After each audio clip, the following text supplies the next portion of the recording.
Bom, gente, nós na verdade durante este período até o final do ano, nós estamos com duas campanhas às quartas-feiras. Nós temos a campanha cuja qual a oração já foi feita, o chamado já foi feito, mas também estamos usando estas semanas, as últimas 12 semanas, para lançarmos uma palavra profética sobre os 12 meses do próximo ano. Já falamos de inúmeras coisas. E a semana de hoje, ela representa o mês de junho, certo? O mês de junho, que tem em si o Dia dos Namorados. Então, o tema hoje dessa campanha das 12 semanas é o relacionamento conjugal.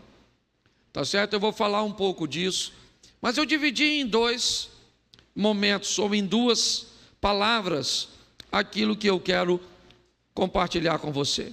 Coloque para mim, por favor, Mateus, capítulo 15, a partir do verso de número 21. Vai servir não apenas para o ambiente conjugal, mas para todas as áreas da nossa vida. Vamos lá.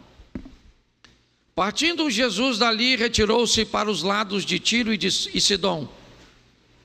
E eis que uma mulher cananeia, que viera daquelas regiões, clamava: Senhor, filho de Davi, tem compaixão de mim. Minha filha está horrivelmente endemoniada.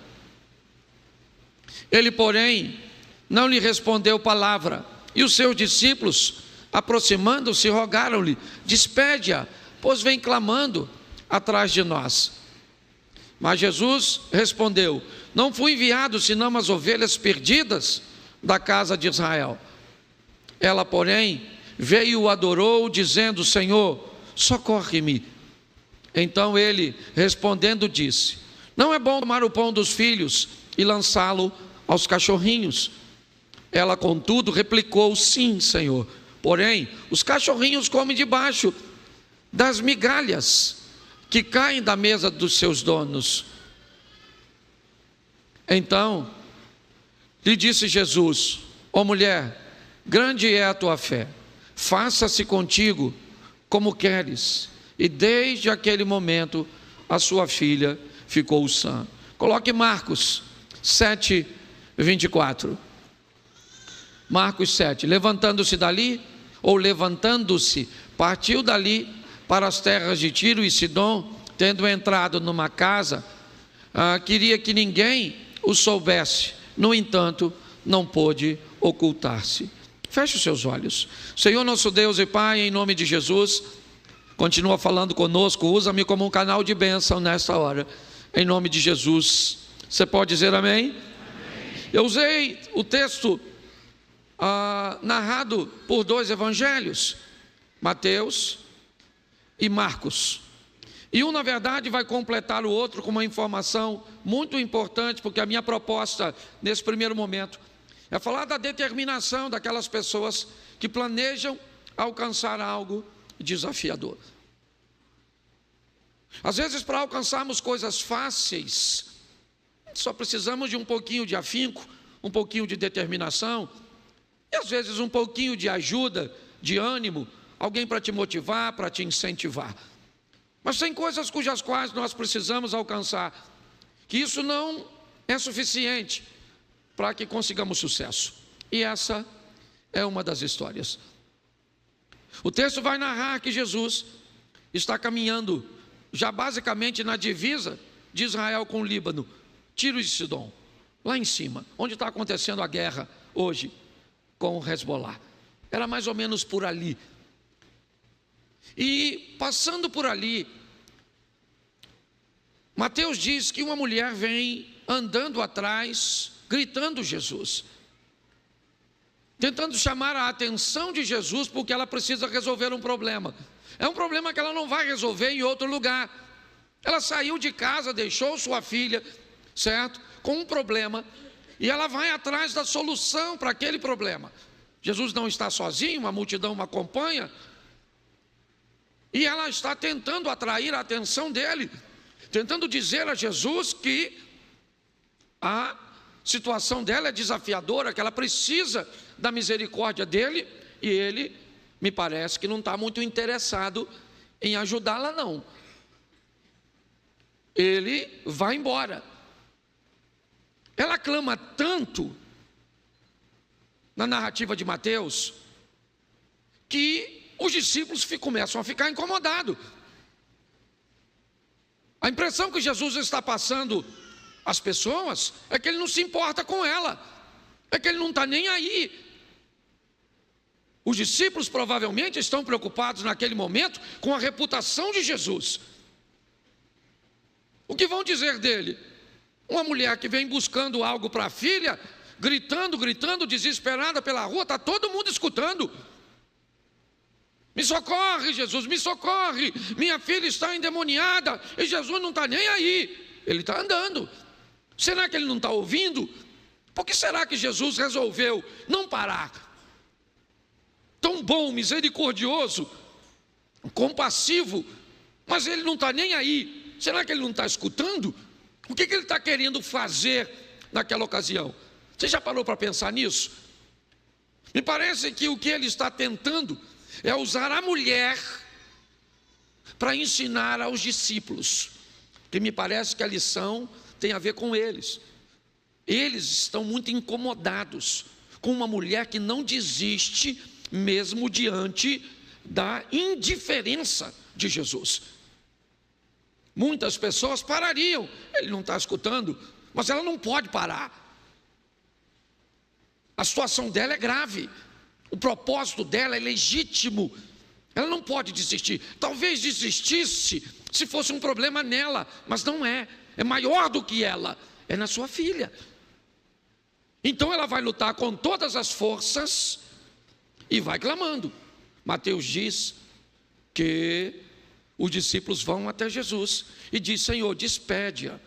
Ela vem gritando aí, e Jesus não atende os discípulos, não atende.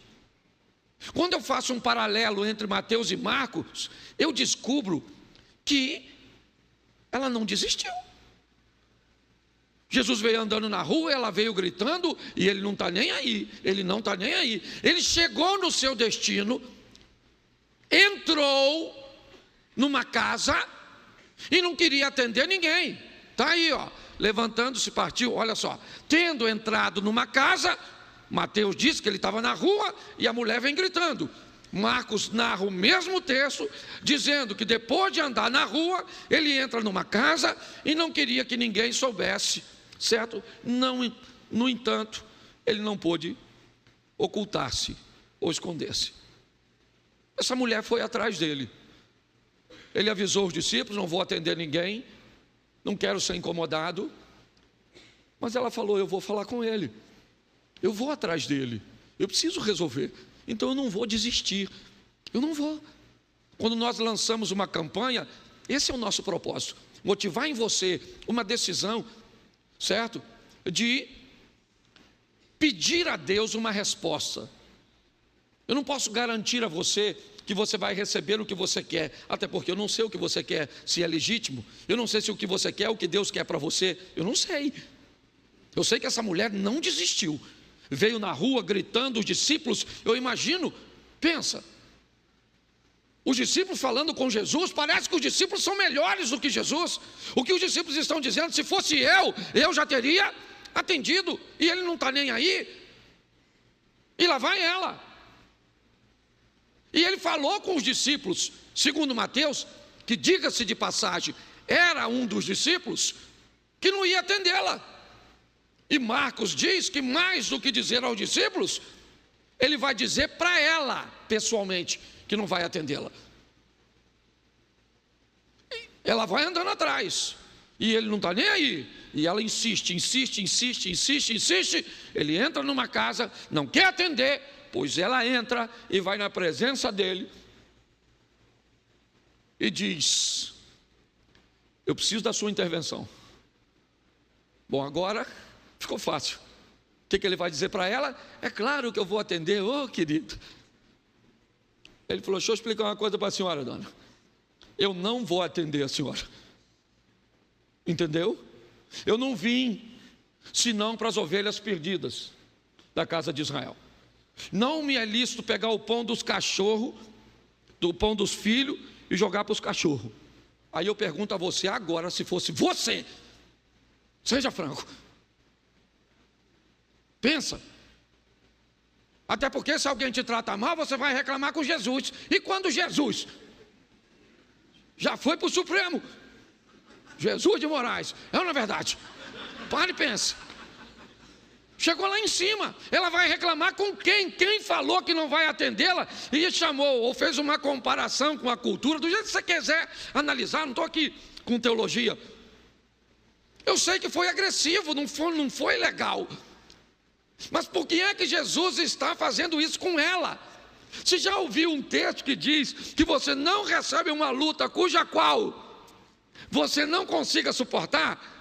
O que Jesus está usando é a resistência daquela mulher para mostrar aos discípulos e nessa noite para mostrar a mim e a você. Eu não sei a resistência que você está recebendo para alcançar o que você deseja, mas não desista. Quando Jesus falou, não vou dar para você, porque eu não posso pegar o pão dos filhos e dar para os cachorros. Ela olhou e falou, seu grosso, também não quero nada não. Está pensando o quê? Não, ela falou, Senhor, deixa eu explicar uma coisa para o senhor. Eu sou uma cachorrinha, sim. Ela falou, sim, Senhor. Então ela concordou. Concordo com o senhor, cachorrinha, cadelinha, uau, uau. Não sei o que. Só tem o seguinte, deixa eu explicar uma coisa para o senhor. Eu estou com um problema que não dá para desistir não. Eu tenho um negócio para resolver, que eu deixei a minha filhinha lá na minha casa. E ela está endemoniadinha. Então, eu só quero uma migalhinha. Aí Jesus olhou para ela, eu imagino, e disse, pensa Judas. Olhando Jesus falar com ela, pensando, se é comigo, já vou trair sem falar isso. Pare e pense. E aí Jesus falou para ela, você acha que ele não sabia que ela ia fazer aquilo? Você não sabia? Você acha que ele não sabia que havia uma resistência nela? Pois é, gente. Às vezes você vai se deparar com uma situação dessa. Sabe por quê? Porque o próprio impedimento aqui não foi do Satanás. Foi do próprio Deus. Para que aquela mulher mostrasse uma força que talvez nem ela mesma soubesse que tinha. Então a minha primeira palavra tem a ver, em qualquer área da sua vida, tenha resistência. Seja forte, valente, lute, lute, lute, lute, não desista. Eu sempre brinco dizendo, somos carioca, se cair, cai atirando. Mas não desista, certo? Vão para dentro, vão embora. E dentre tantas coisas que você tem que lutar para manter, tal do casamento. Agora eu mudo. Porque pensa num troço bom, casar. Se tiver uma opção de morrer queimado, eu indico. Brincadeiras à parte, até porque minha esposa está aqui. Tá certo? Tem que prestar atenção no que eu falo. Então deixa eu falar uma coisa para você. Hoje eu quero falar com você rapidinho sobre um casamento em comum. Porque qual é o grande problema do casamento? Aliás, qual é o grande problema dos relacionamentos? Qual é o grande problema das coisas se tornarem comum? Todas as vezes que algo se torna comum, sabe o que acontece? Ele perde valor. Todas as vezes que algo se torna comum, sabe o que acontece? Se perde o interesse. Vou te dar um exemplo. Alguns anos atrás, não posso precisar quantos, talvez um pouquinho antes da pandemia, uma das marcas de camisa masculina mais usada no Brasil se chamava Dudalina. Lembra aquele? Parecia uma florzinha, não sei o que é aquilo. Certo? Você lembra disso? Você sabe quanto custava uma camisa daquela na época, no valor aproximado de hoje? Se ela fosse top de linha, entre 800 e R$1.000. Se ela fosse uma camisa comum, ela custaria uns 300 e pouco, 400, chegaria a 500. A não entende disso também. Então preste atenção. E todo lugar que você ia, Quase todo mundo usava aquele negócio. Sabe o que aconteceu?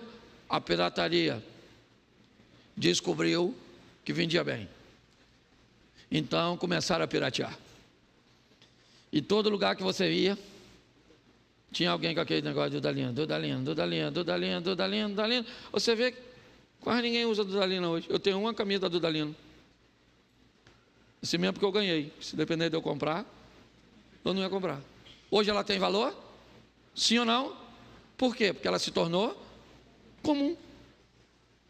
Se tornar comum, inevitavelmente, o interesse, o valor acaba, né? Porque o valor é estabelecido pela procura, pela demanda.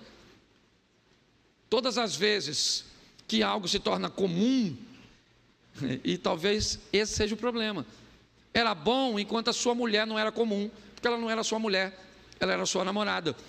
Não era comum dormir com ela, não era comum conviver com ela, não era comum. E quando não era comum, ela era tão legal. Quando não era comum, certo? As coisas eram tão boas. Mas quando as coisas entram numa rotina, nós corremos o risco de não tratarmos mais as coisas como incomum. Por que é que Jesus não podia fazer milagre em Nazaré? Porque para o povo de Nazaré, ele era o filho da Maria, o filho do José, o irmão do Judas, o irmão do Tiago, o que morava naquela casa vermelhinha, lá da esquina, número 85. Quando as pessoas tratavam Jesus como alguém comum, ele deixava de ser poderoso. Então a minha proposta hoje para você é para você fazer força para viver um casamento incomum. Não é o tempo inteiro que ninguém é doido, não é isso que eu estou falando. Entendeu? Mas nós temos que criar um ambiente no nosso casamento, certo? Por quê? Porque primeiro, não é comum a convivência de um casal ser sempre alinhada e em concordância em tudo. Sim ou não? Sim ou não? O normal é um casal lutar para manter o alinhamento em boa parte dos assuntos. Isso é que é normal. Lutar, perseverança. Quem aqui é casado, levante a mão, por gentileza. Isso aí, meu sentimento. Que Deus te dê força para levar até o final. Mas você que não casou, você tem que saber como é que o negócio funciona. Não gosta de dar satisfação, não casa. Não gosta de dizer onde vai, que hora volta, se dá, quanto custou, fica onde você está. Você veio nesse mundo para viver carreira solo. Porque se for para casar, você tem que criar um ambiente, certo? De um relacionamento incomum. Ou seja, nós vamos, o que é um relacionamento incomum? É um relacionamento com problemas comuns, que todo mundo tem, mas ele só é incomum pelas soluções, e não pelos problemas. Os problemas são comuns, mas as soluções é que são incomuns. E é isso que faz a gente viver tanto tempo junto. Então eu vou te mostrar aqui, inicialmente não vou te dar texto para acelerar, mas preste atenção. Abraão e Sara. Quem? Repete para mim. Isaac e Rebeca. Quem? Jacó e Raquel. Quem? O primeiro foi quem? O segundo foi quem? Isaac e o terceiro foi quem? Qual o problema que os três casais tinham em comum? Todas as três mulheres não podiam ter filhos, sim ou não? Era um problema comum ou não? Entre pelo menos esses três casais. Era ou não era? Agora, qual é a diferença desses três casais?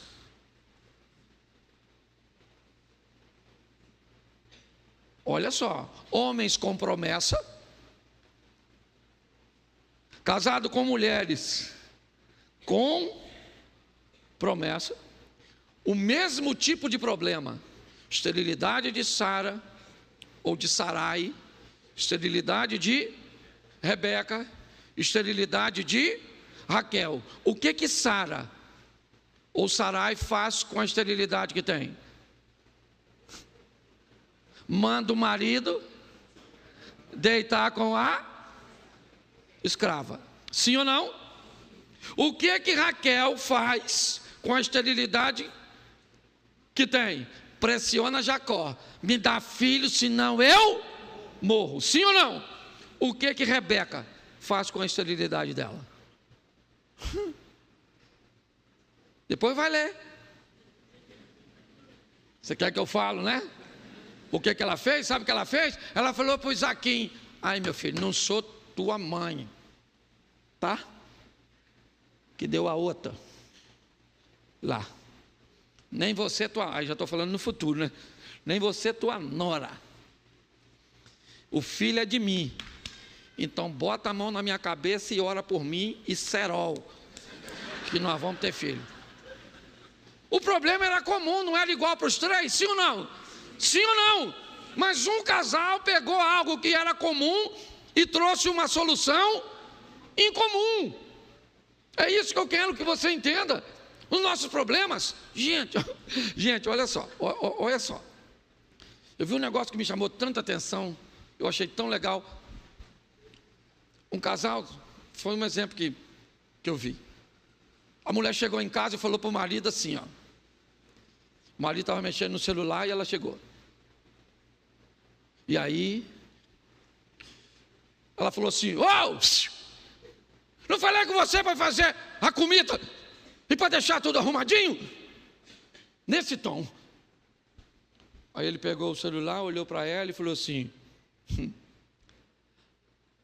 "A comida está pronta e está tudo arrumado." Ela falou: "Tá? Tá?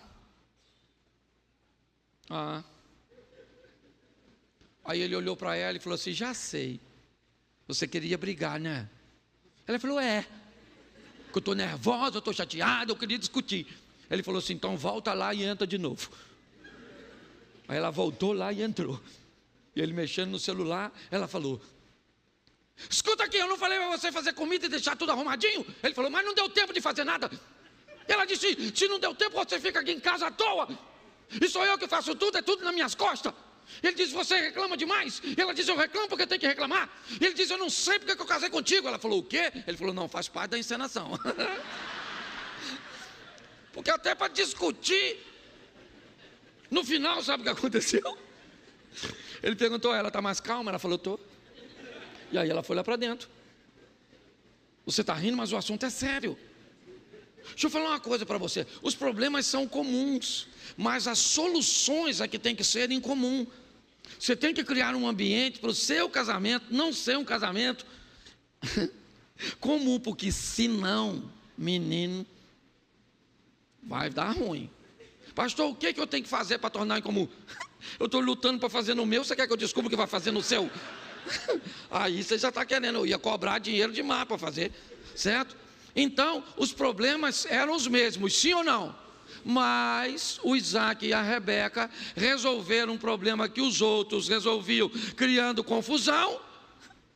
Não é um casal perfeito, porque quem conhece a Bíblia já começa logo a pensar: mas também ele teve um problema com o filho. Vai ler outra hora, e depois você vem aqui e prega sobre esse problema. Tá certo? Então, primeiro, um casal normal, certo? Porém, incomum. Era Isaac e a Rebequinha. Outra coisa que eu quero alertar os irmãos agora é um alerta sobre um problema que tem acontecido demais.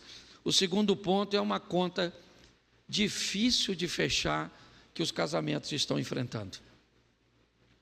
A mulher entra no casamento, abre mão de seus estudos, abre mão de sua carreira, abre mão de sua independência financeira enquanto é jovem.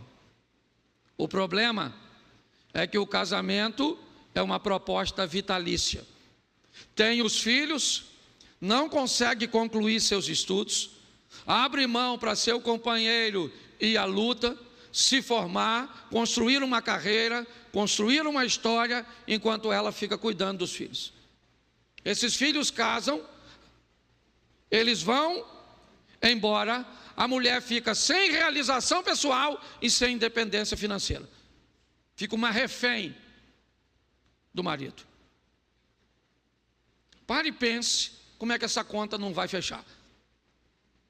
Agora ela não pode mais estudar, ela não tem mais forças para entrar no mercado de trabalho, tá certo? E tudo o que ela gostaria de ter é apenas isso tem acabado com o casamento de mais da conta, mais do que você imagina. Acabado com o casamento de pobre e acabado com o casamento de rico, certo? Esposa de homens milionários que se sentem incomodadas porque não tem nenhum tipo de realização pessoal. E pior, para ter muitas vezes acesso a dinheiro, porque se a mulher não tem, aí eu gosto da frase do homem, ela não precisa de nada. Quem diz que não precisa de nada é a pessoa, não é você avaliando a pessoa. Tá certo? É igual quando alguém vai dividir uma herança de família, que um que vai pegar uma parte da herança tem a vida toda equilibrada, e o outro com a herança, que vai pegar uma parte, tem a vida toda torta. O que tem a vida toda torta diz o quê do que tem a vida toda? Ele não precisa. Quem diz que não precisa é o dono, não é quem não é. Muitos casais, e aí eu vou fazer algumas perguntinhas, por favor, não se sinta ofendido, certo? A sua mulher tem alguma receita financeira? Ou ela precisa, receita por mês, ou ela tem que te pedir dinheiro? E deixa eu falar uma palavra para você que é homem, eu sei, eu sou homem. Quando tua mulher pediu dinheiro, nunca nessa vida sua, diga, para quê? Se você disser para quê, o dinheiro perdeu o valor. Você está entendendo? Ela só vai pedir de novo porque ela precisa se humilhar. Porque você é a única fonte, aquela vontade dela é que você morresse fulminado, igual o marido de Abigail, para ela pegar tudo que é seu. Ela não precisa. Até hoje eu luto contra isso. E olha que sou eu que estou falando para você. Tá certo? Então eu vou falar uma coisa para você que é homem. Sua mulher abriu mão de tanta coisa. Pastor, olha como é que está acabadinha. Claro. Ela caiu no ácido, que foi você. Por isso que ela está assim. Ela não acabou à toa não. Ela acabou por algum motivo. Ela era uma tchutchuca. Entendeu? Mas você acabou. Eu preciso falar isso porque tem um homem que só a graça. Então deixa eu falar uma coisa para você. Pegue um recurso que sua mulher saiba que é o que você pode fazer. Não interessa quanto, eu não estou falando aqui de preço, é valor. Pegue um recurso que você tem e deposite, ou então entregue num canto especial assim, que todo dia tal, você vai lá e coloca na conta, faz o Pix, certo? Agora tem essa miséria de Pix. Isso, vai lá e coloca, sem ela pedir, mas aquilo que ela saiba que é o seu melhor. E se você não pode colocar nada, que seja temporário, porque o homem que não coloca nada, ele é um nada. Essa é a grande verdade, não estou ofendendo meus companheiros aí não. Mas, só tem 3 classes amadas incondicionalmente. Já falei aqui. Mulher, criança e cachorro. Homem, para ser amado e respeitado, ele tem que fazer jus. Você pode ver, o cara arruma uma namorada, se ele contar para um amigo, arrumei uma namorada, primeira pergunta do amigo, como é que ela é? Se uma mulher arrumar um namorado e contar para uma amiga, arrumei um namorado, o que ela pergunta? O que ele faz? É lógico, quer saber se o investimento, se o cara tem como manter. Então não vem com essa história não. Eu não sei, se você só pode 50, coloca o 50 lá, a onça. Entendeu? Pastor, eu consigo botar uns 100, então bota. Dá para botar 1000? Bota 1000. Dá para botar 5 mil? Bota 5 mil. Posso ouvir um glória das irmãs? Peraí, agora a senhora ora para esse homem prosperar? Que a senhora está com tanta raiva de ter se dedicado tanto. A senhora olha para essas penas da senhora, parece os rios do Brasil. Serpentiano. E cada rio desse tem uma atitude desse homem, um maltrato. Ué, mas a verdade é essa. A senhora também ora para esse homem, a senhora está com raiva. Essa praga desse homem. Para que eu casei? E ele vai só. E um homem que afunda, ele é uma pedra que a outra ponta está amarrada na sua canela. Ele vai levar a senhora junto, você está entendendo? Então, por favor, homens, sua mulher abriu mão de tanta coisa. Você está entendendo? Lembra. Está contigo até hoje. Sabe? Parou de estudar, parou de trabalhar, se entregou, criou aqueles catarrentos, aquela coisa toda. Os peitinhos chegou a cair de tanto que os bichinhos mamaram e pronto. Mas tudo em prol de uma causa nobre, que é a construção da família. Você está rindo, mas é sério. E essa conta acaba não fechando, que agora você tem uma mulher amargurada no final da vida. O que eu faço? Eu falo, morre. Sobrou para a senhora só a morte. Essa conta não fecha, entendeu, maridão? Nossa, estou pregando para mim mesmo também, viu? Ela está até filmando.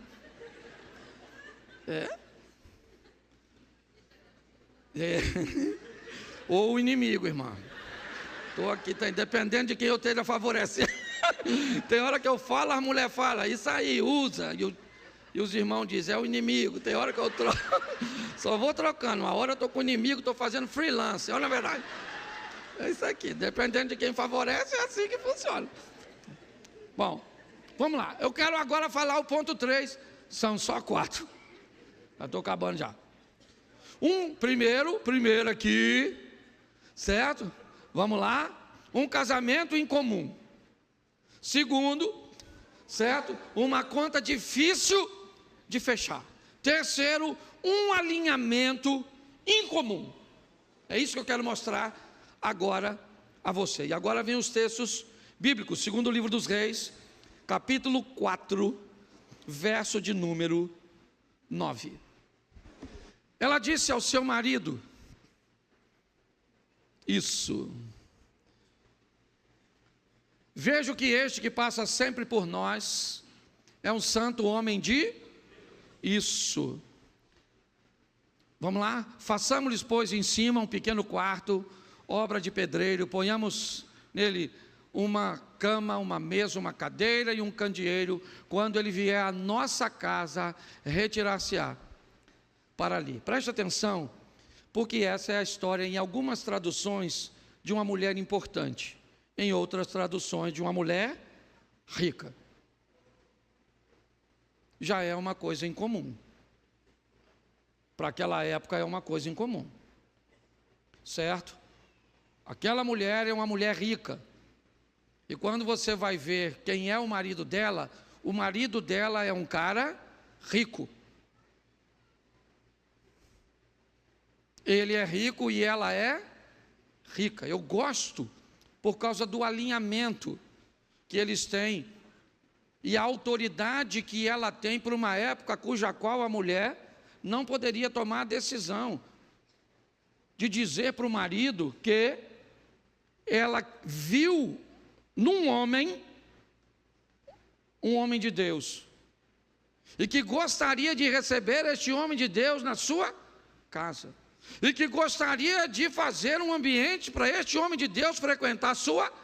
Olha o nível de autonomia que essa mulher tem. Ok? Numa época que as mulheres não trabalhavam, não havia esse empreendedorismo feminino. O que eu vejo é um alinhamento. Uma mulher rica, importante, que tem, certo? Condições de tomar suas próprias decisões. Eu acho isso extraordinário. Bota aí, capítulo 4 ainda, verso 18. Vamos ver com quem ela é casada. Tendo crescido o menino, saiu certo dia com seu pai, que estava com os segadores. O homem está supervisionando sua propriedade com aqueles que vão participar da colheita. Um homem rico e importante, casado com uma mulher rica e importante, casado com uma mulher que consegue tomar decisões numa época cuja qual as mulheres não tomavam esse tipo de decisões. O que tem este casal de comum para essa época? Nada. Eles são um casal à frente do seu tempo. Um casal capaz, certo? De tomar decisões em conjunto. Não estou dizendo que é fácil, eu estou mostrando que é possível. Não é comum, na maioria das vezes, mas eu não estou pedindo para que você tenha um casamento comum. Eu estou dizendo que você tem que ter um problema comum com uma solução em comum. É isso que eu quero transmitir a você. Tá certo? Então preste atenção no verso 22. Olha só. Chamou a seu marido e lhe disse: manda-me um dos moços e uma das jumentas, para que eu corra ao homem de Deus e volte. Preste atenção nisso aqui, que é sensacional. Ela era a patroa, sim ou não? Sim ou não? Ela mandou um empregado, sim ou não? Sim ou não? Está escrito. Ela mandou um empregado, sim ou não? Ela pediu ao marido para mandar um empregado. Preste atenção. Isso aqui é um reconhecimento de uma autoridade que me parece que ela sabia que tinha decisões cujas quais ela podia tomar. Mas tinha decisões que ela sabia que havia sobre ela um limite. Se seu marido te limita em tudo, você tem um problema. Se o seu marido não te limita em nada, você também tem um problema. Um relacionamento em comum é um relacionamento de revezamento, onde horas você entende que sua mulher precisa ter autonomia para se sentir pertencente, para dizer não quero, para dizer não vou, para dizer não posso, para conseguir estabelecer um posicionamento dela. Isso é importantíssimo. Eu gosto desse texto, eu não sei como é que você vai aplicar, eu não sei se você faz críticas, observações, eu não sei. Meu propósito é compartilhar o que Deus colocou no meu coração. Eu não estou preocupado se você vai concordar, se você gosta ou não. Não é isso. Estou aqui para falar o que te agrada. Mas nós estamos falindo por causa de relacionamentos comuns. Sua vida sexual está ruim porque está comum. Sabe por que você não tem mais autoridade sobre seus filhos? Porque para eles você não é mais o pai, você é uma pessoa comum. Você está mais preocupado se ele vai te eleger no final do ano como pai do ano, como mãe do ano. Então você não toma decisões com medo do seu filho não votar em você. Você, para ser pai, você não precisa de um voto. Você já é pai e pronto. As pessoas estão bem atrapalhadas com essa situação. O que eu vejo é uma mulher que sabe. Pô, vamos construir aqui, vamos construir aqui. Aqui eu posso mandar um cara parar o trabalho para ir fazer, era o período da colheita. Para tirar esse cara para ir fazer o mandado, esse cara tinha que deixar o posto de serviço para atender. Lembra quando o texto diz que ele estava com os caras trabalhando? Então ela não enfia o dedo. Você está entendendo? Entende a sua importância. Deixa eu falar uma coisa para a senhora. Por mais independente que a senhora seja, dinâmica, certo? Por mais autossuficiente que a senhora seja, cuidado para não nascer na senhora uma espora e achar que virou um galo. É importante que saibamos o nosso lugar. É assim que funciona, certo? Agora, preste atenção agora, verso 23. Perguntou ele quem? O marido. O que o marido perguntou para ela? Por que vais a ele hoje?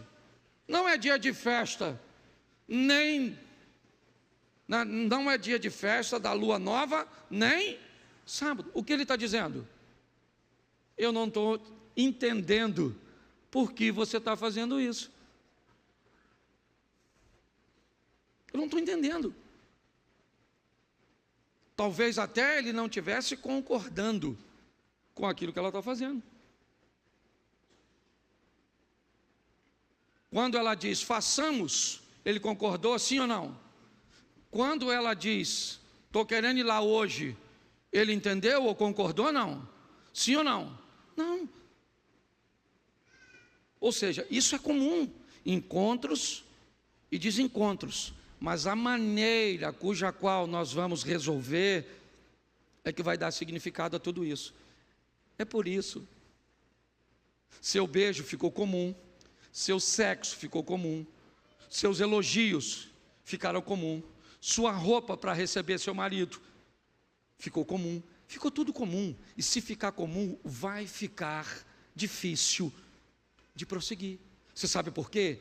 Porque fora do casamento tem muita coisa incomum.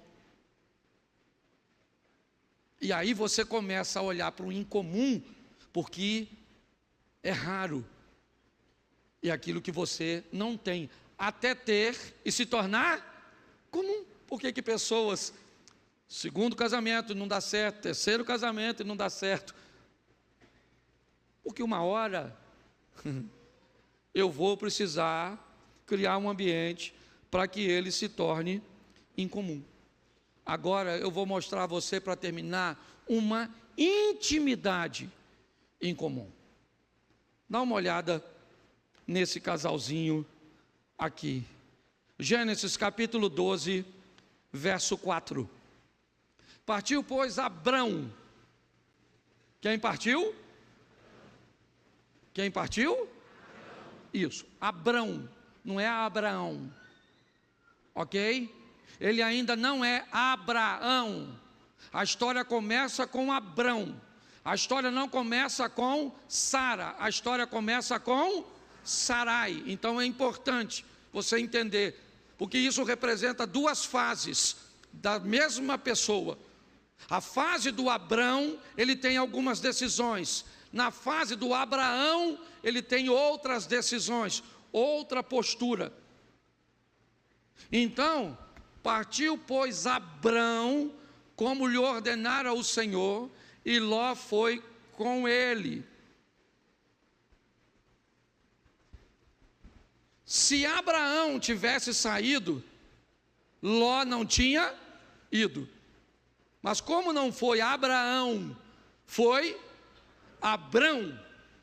Quem é Ló? Ló é o sobrinho, certo? Órfão de Abrão, cuja mulher é estéril. Então, na cabeça de Abrão, qual é o cargo a ser ocupado por Ló? O de seu filho. É um plano B. Você consegue entender isso? É só para que você dê uma olhadinha. E ele não era garoto não, hein? Bota aí. Bota o versículo seguinte, por favor. Ah, tá lá, não, tá aqui, ó. Ah, tinha Abraão o quê? 75 anos quando saiu de... Isso aí. Bom, para onde ele vai? Ele vai para a terra prometida. Sim ou não? Mas quando tem fome, ele viaja para onde? Ele viaja para o Egito. Capítulo 12, verso 12. Para mim, um dos textos mais fantásticos. Os egípcios, quando te virem, vão dizer: é a mulher dele, e me matarão, deixando-te com vida.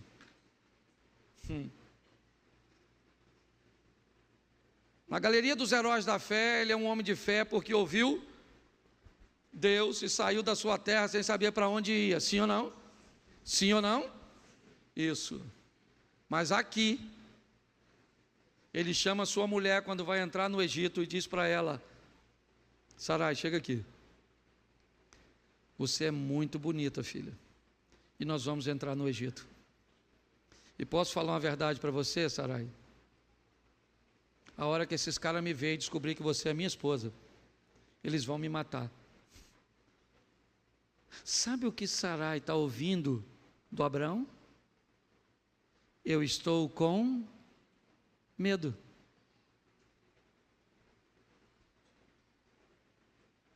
Eu estou com medo, filha. Eu estou com medo de perder o emprego. Eu estou com medo da dor que eu estou sentindo. Eu estou com medo do comportamento que os nossos filhos. Eu estou com medo. Sabe, eu estou com medo daquela mulher lá no trabalho. Eu estou com medo.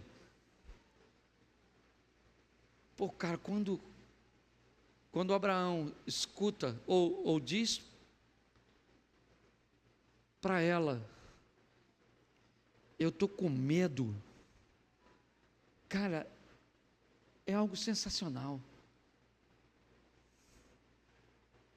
Mas no capítulo 16, no verso 5, dá uma olhada aí, por favor.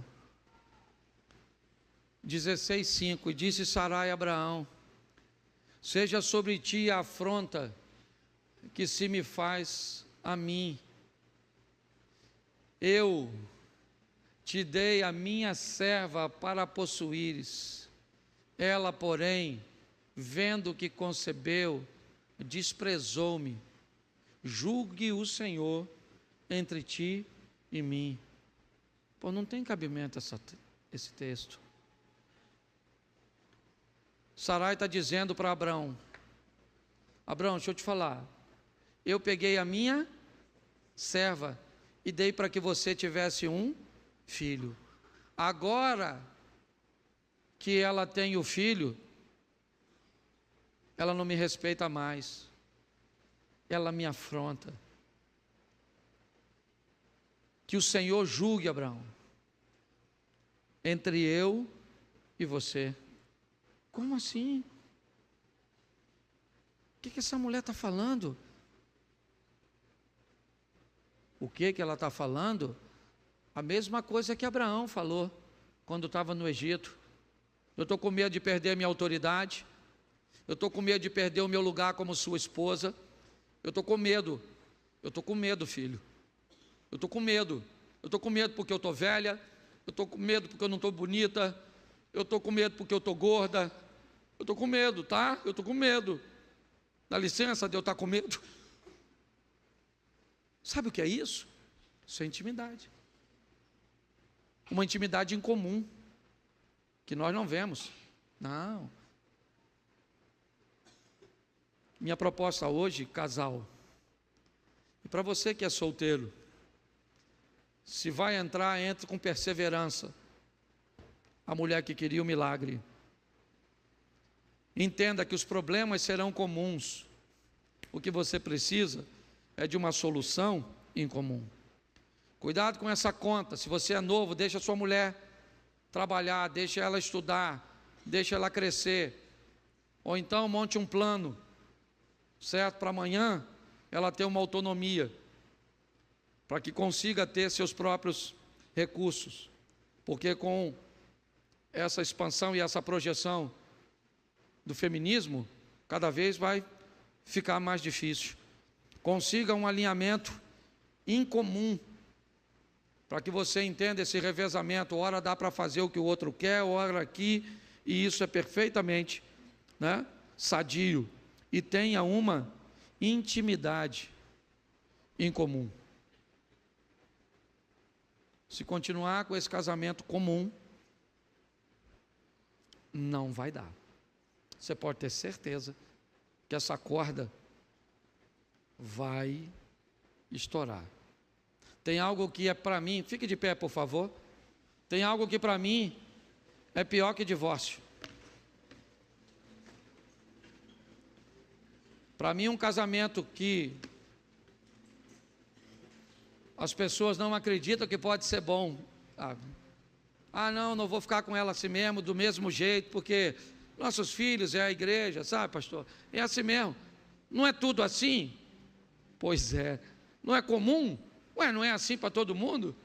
É, para aqueles que vão levar uma vida comum, é assim mesmo. Beija desse jeito, faz amor desse jeito, reclama desse jeito, se veste desse jeito, é desse jeito. Ou então você faz ficar em comum. Que Deus te dê força, sabedoria, entendimento, para ser um marido incomum,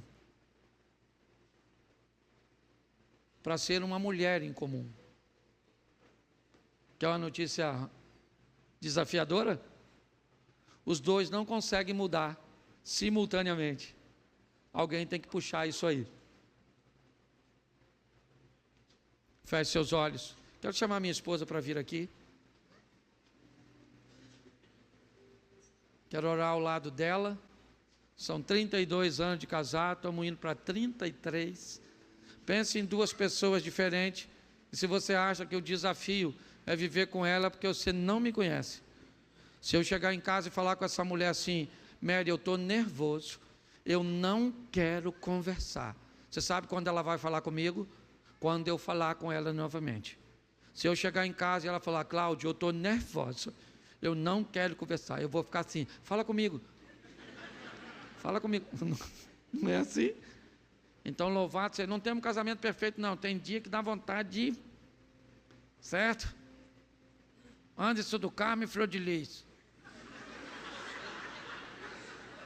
Tinha um exemplo melhor, não? Não, porque o exemplo, ela falou, não tinha um exemplo melhor, não. O exemplo, se eu te arrumasse outro, era ela que estava morta. Pelo menos eu me matei, na verdade. É isso aí. Então, segure na mão da sua adversária, você que é casado. E vamos aí, vamos terminar com a frase do Lula. Qual é? A luta continua, companheiro. É isso aí. Vamos orar. Senhor nosso Deus, muito obrigado por nossa casa. Muito obrigado por não maquiarmos, ó Deus, nossos relacionamentos. E muito obrigado por teu Espírito Santo, nosso companheiro, que ora age na nossa mente, enquanto o inimigo está trabalhando na mente da nossa mulher. Ora age na mente da nossa mulher, enquanto o inimigo está trabalhando na nossa. E é nesse revezamento que nós, às vezes, vivemos, Pai, de recebermos influências positivas e negativas. Mas até aqui nos ajudou o Senhor. E cremos que o casamento não é um projeto de homens, é um projeto do Senhor. E o Senhor é o dono da nossa casa, da nossa família. Somos casados para sempre, para a honra e glória do teu nome. Não podemos mudar o passado de ninguém, mas podemos influenciar o futuro de todos. Leva-nos aos nossos lares, guardado por tuas boas mãos poderosas. Que o grande amor de Deus, nosso Pai, a graça de nosso Senhor e Salvador Jesus Cristo e as duas consolações do Santo Espírito de Deus sejam para com todos, e todos digam amém. Marido e mulher, de frente agora para sua esposa e lasca-lhe um beijinho. Isso. Agora vamos embora fazer amor.